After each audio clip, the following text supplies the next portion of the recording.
Today, I am trying to grow my own supplement powder using mushroom mycelium. Let me explain. I've always had it deep in the chasm of my mind that mushroom mycelium is edible, but I just recently started to further explore this thought. I had peculiar curiosities floating around in my head. Is it safe? Is it worth it? How do I do it? What did I have for dinner last Tuesday? So I decided to crack open the Mushroom Bible and do some extra research. Sure enough, Radical Mycology has a page on consuming mushroom mycelium as a food source. A quick aside, it feels like every time I have a mushroom-related idea, Peter McCoy has already had that idea, tried it, and published it. But anyways, what's really cool about mushroom mycelium is that it's essentially infinitely expandable. Not actually, but very close. So I can grow out 1 jar of mushroom mycelium, and then I can pour a bit of that jar into 10 more jars. And then I can pour a bit of those 10 jars into 100 jars. And then I think I'm gonna need more jars. Eventually, the culture will begin to weaken and I will have to actually fully grow the mushroom out to restart the process and strengthen that culture. But once one of the jars grows out, I can empty it, dehydrate it, and then powder it, and that's going to be my supplement powder. Mushrooms are packed full of tons of different beneficial compounds, vitamins, and minerals, the specifics of which differ between species, of course. It sounds simple when I say it, but how am I actually going to do this? The 2 things I have to determine before I begin are what substrate I'm going to use and what mushroom I'm going to grow. Since I started growing mushrooms, I've been feeding them popcorn. They love it, but I can't easily blend popcorn up into a powder, so I'm gonna have to go with something else. Radical Mycology recommends using brown rice, millet, or sorghum, all of which can be blended up into a powder very easily and then safely consumed. Based 100% on availability in my pantry, brown rice has emerged victorious. Next, for my mushroom species, I've decided to use a local wild oyster mushroom that I found this fall. Oyster mushrooms grow really aggressively, which is something I want, and also their mycelium has this very sweet smell. This one specifically smells a bit like licorice. Okay, that's settled. Wish me luck. Firstly, I'm going to measure out my rice. I'm making enough to fill 2 quart jars. Then, I need to hydrate my rice by cooking it just a little bit. I'm going to simmer it for 8 minutes, then wash it under cold water. This stops it from cooking any further and removes some of the starch from the rice.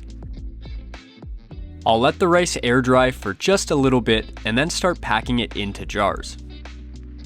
I'm being mindful to leave some extra room at the top of the jars so I can shake them around later. Now, I can give my jars some special lids and tinfoil hats, and I'm ready to sterilize them in a pressure cooker at 15 psi. Sterilizing the rice is going to... Oops.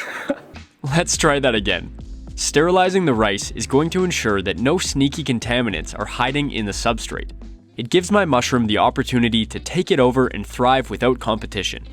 I'll let the pressure cooker go for 90 minutes at 15 psi, and that will be enough to sterilize everything. It's my first time ever using rice for mushroom cultivation, so this attempt is a bit of a gamble. From what I understand, it can be difficult to get the moisture ratio where it needs to be. Rice is a lot less forgiving than other grains. Contamination is probable if you have too much water, and not enough water will inhibit growth. I'm making sure to give these a good shake before they cool down so that they don't clump up because of all the starch in the rice. I'll leave these alone overnight so that they can soak up any remaining moisture in the jars. It is now the next day and I have a couple jars ready to go. Before I do anything more, I'm wiping everything down with 70% isopropyl alcohol. I need a completely clean space to ensure that no external contaminants get in the jars with my mushroom. Speaking of which, here is the mushroom that I cloned from the woods outside. Pleurotus populinus, commonly known as the aspen oyster.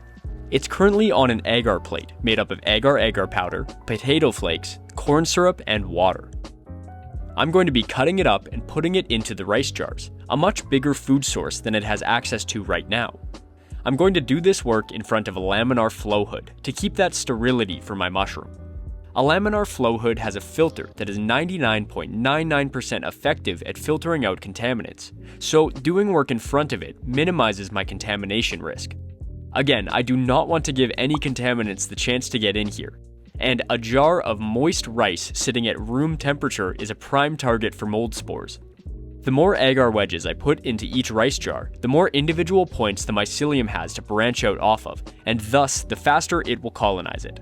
As a note, I really should be using liquid culture instead of agar, which is when mycelium is suspended in liquid. This would colonize the jars much quicker. I feel fine about consuming the agar wedges in my final supplement, it just won't colonize as quickly as it would with liquid culture. When the lid comes off, I move as quickly as I can to get the agar wedges into the jar, minimizing the risk of other contaminants getting in there too. Then, I give the jar a good shake to get the agar all through the rice, so that the mycelium has many different inoculation points to branch out off of. I did the same for both jars, and I'm happy to report that it went very well. And now I wait. If all goes well, I expect that we'll have fully colonized jars within the next couple weeks. 6 days in, and I'm happy to report that the oyster mycelium has taken a liking to the rice and is quickly branching out. To help speed up the colonization process, I'm going to shake the jars again to better distribute the mycelium. If I shake them too much, it will harm the mycelium's development, but a tactical shake right now will be beneficial. After shaking the jars, you can hardly even tell there's any mycelium in there, but it will bounce back. 2 days later and 8 days into the process, the jars have bounced back really nicely from the shaking. I won't have to shake them again because the mycelium is growing really evenly across the rice now. I also don't see any signs of contamination, so we're right on track. 2 days later and 10 days into the process, the jars are looking excellent. This oyster mushroom is such an aggressive grower, and at this rate, I'm thinking that we'll be good to go in a couple more days.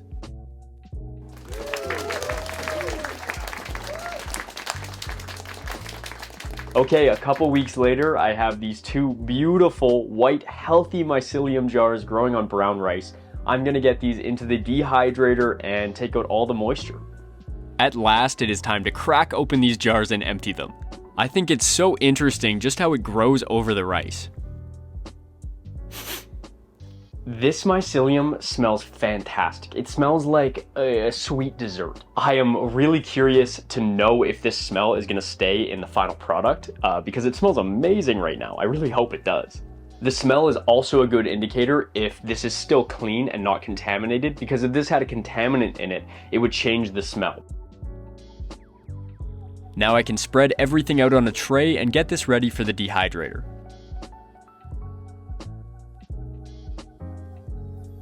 Cracking open jar number 2, and it looks even cooler. Look how thick this growth is. I'm going to dehydrate these trays over a long period of time at a very low temperature, so that I don't denature any of the beneficial compounds in the mycelium.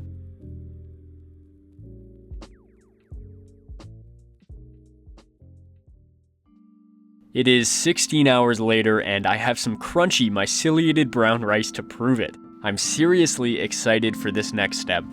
Let's bring the trays into the kitchen and proceed. After weeks of preparation, I have arrived at the final step where I get to actually make my supplement powder.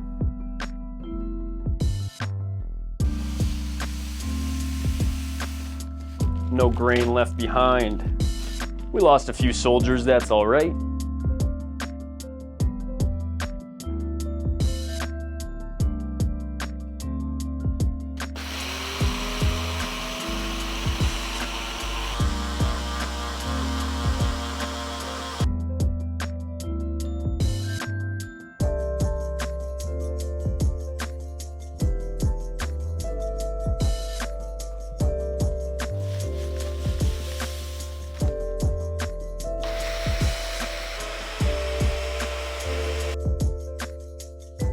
The supplement powder is coming out even better than I expected, and now I have the pleasure of preparing some meals to test it on.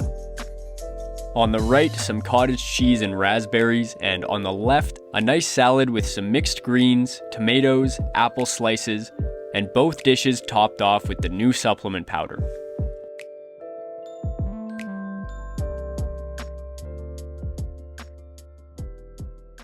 I did the thing! Let's see if these taste good. Oh, wow! That is so much better than I was expecting.